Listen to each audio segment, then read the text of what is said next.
mga ka-baby! Welcome back to my channel! At kung bago pala kayo sa channel na to at magustuhan niyo po ang video, please don't forget to subscribe and click the bell button for more updates! Thank you so much!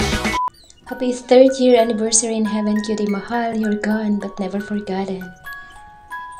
At naging emotional na naman tayong lahat sa post ng ating bunso Migs Molino at ang sabi, Happy 3rd anniversary in heaven, cutie cute mahal. Maraming salamat sa katuwaan, kasiyahan at kalokohan at sa lahat ng pagsasama natin at sa pagmamahal. Ingat ka at alam ko kasama mo ang Panginoon. Mahal, pakisabi sa kanya na bigyan niya ako ng kalakasan. Tayong siya na lang ang aking nagiging kakampi maliban sa iyo at sa mga totoong nagmamahal. Wala ka man sa tabi ko pero alam ko lagi ka nandito, kasama ko saan man dako ng mundo dalhin ako ng mga paa ko. I miss you. Once again, this is Migs Molino together with Cutie Cute Mahal na nagsasabing happy lang, kaya naman ingat, God bless and bye-bye. Sending love bunso, be strong always, ingat ka palagi, God bless you. At talagang naman, namiss natin ang kanilang katuwaan, kaasiyan at kalokohan. Kaya naman sabay-sabay nating balikan ang nakaraan. Dahil kapag mamigs ang nasa ating harapan, panigurado, lahat tayo ay happy lang. Tunay ngang napaka-busy ng ating bunso Migs Molino. At heto na nga, sabay-sabay nating silipin kung ano ang pinagkakaabalahan ng nag-iisang bunso ng bayan. Ginugol niya dito ang kanyang oras at kanino kaya niya ito inilalaan? Ano ginagawa mo? Attorney, ba't busy ka?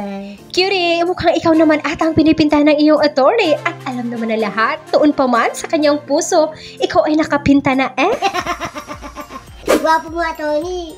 Gwapo mo, Attorney! Yay!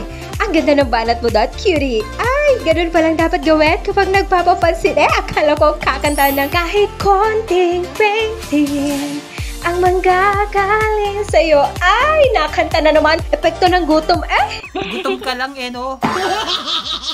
Gutom ka na. Konti, hindi ka mapapatayo. Diyan lang muna. Unahin mo yung drawing. Painting. Ang draw niya sarili niya. Wow! Wala na talaga akong meow sabi. Katlakas mo talaga kay attorney. Isang sabi mo lang, cutie, nakatayo na agad eh. Meow! Laga akong pusa. Pusa? Pusa ini. Ako rin eh. Ikaw ba yan? Oo. Ikaw nga. Meow! Oh. Alright! Edi meow na meow, este. Edi wow na wow, cutie. Oo na, ikaw nga talaga ang meow-ari ng puso niya. Meow! Mukhang may barman na mapapansin ako rito. Cutie, kami din. Meow napansin na este, may napansin pala. Yung cat tabi mo? Mukhang cat sarap mag-alaga at cat tamis magmahal. Ano bang itsura? Ano ba? Ito. Ano yung mga napapansin mo? May napansin ako rito, hindi pantay ang ilong. Pero hindi pa tapos to. Hindi pa tapos. Tapusin nyo na daw ang inyong obra bago pa sabihin ni FPJ. Umpisan mo! Tatapusin ko! Ang gagawin niya. Pag tinapos niya, Ano, cutie? Pag matapos si attorney, sigurado may reward. Isang matamis na, kiss pala yan, cutie. Ay, katamis! Dumede ka na ba? Dumede ka na ba? Nandiyan na ba yung chupon mo? Gutom ka na ba? wala dito anak ko. Sabi ni cutie, dumediskarta lang ako sa'yo, attorney, para ako ay iyong pansinin pala. Ay, katagal mo kasi. Kaya ako, echo, punta na naman sa tabi mo. Akala ko tutulog ka. Ako? Hindi. May kasama ka na naman. Nakausap ko. Akala ko tutulog ka. Patuwa ka. Di ba sabi mo doon ka muna? Oh. Ang matchatsabi ko lang, mga mix kayang pinaka-the best na obra, marami man tandem na magsulputan, sila'y di o obra dahil sa sayang dulot nyo, kinulayan nyo pati buhay ng taong madla, kaya sa puso namin lahat, kayo lang ang nakapinta. Siyempre, kailangan ko makiingit ako anong ginagawa mo. Titignan ko lang. Eh di ba kanina ka pa nakatingin? Oh. Ay na, cutie, di ko na mapigilan ang kanta at samanan kahit konting paintingin. Sana all pinipinta. Ano lang gusto mo ayusin? Ito o ito? Ayusin ko. Wow, tama ba narinig ko? Si Dr. Malabanan marunong mag-ayos ng ilong. Siyempre, ako na ang #1 na gusto magpaayos, baby girl. Chugod na! Tatlo kayo, dali. Tatlo. Cutie, tatlo daw as in 1, 4, 3. Ibig sabihin, I love you! Wow!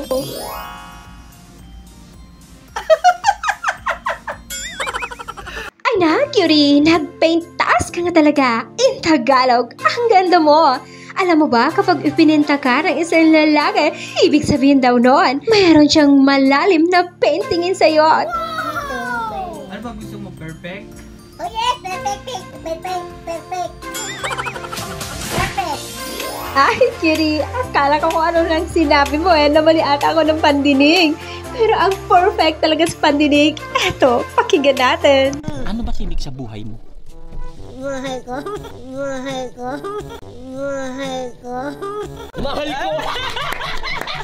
Oh yes, narinig namin lahat yon, Cutie. Mahal mo si Mr. Perfect. Mahal na mahal. Yan ang damdamin na sa'yo'y nararamdaman. Ay, urang silang-silang. Di importante ay kinilig na kinyayo nga duwa. Dapat diba? Ay, di pala. Naiinip na ang ating Cutie. Pabalik-balik na At Carmi naman, bilisan mo daw kasi. Inaantok na daw siya. Ayos ng kasunod. Ang painting na yan ay very special kasi naman ala ito sa kanyang nag-iisang prinsesa at ginawa ito ni Bunso bilang patunay na sobrang mahal na mahal niya si Cutie Mahal. At kung ating titignan, ito ay napakaganda at napakakulay. At habang ito ay ginagawa, punong-puno ito ng walang kapantay na kasiyahan. Kaya naman sabi ng mga langgam, mamigs padaan. Alright! Isa na naman araw na punong-puno ng saya, tuwa at kilig ang hatid sa atin ng Mamigs Tandem. Kaya naman, spread lang natin ang good vibes mga ka-baby. Stay in love with Mamigs! Thank you so much for watching. Please don't forget to subscribe. Please like and share na din po mga ka-baby. Mag-ingat po kayo lahat. God bless you all. Bye-bye!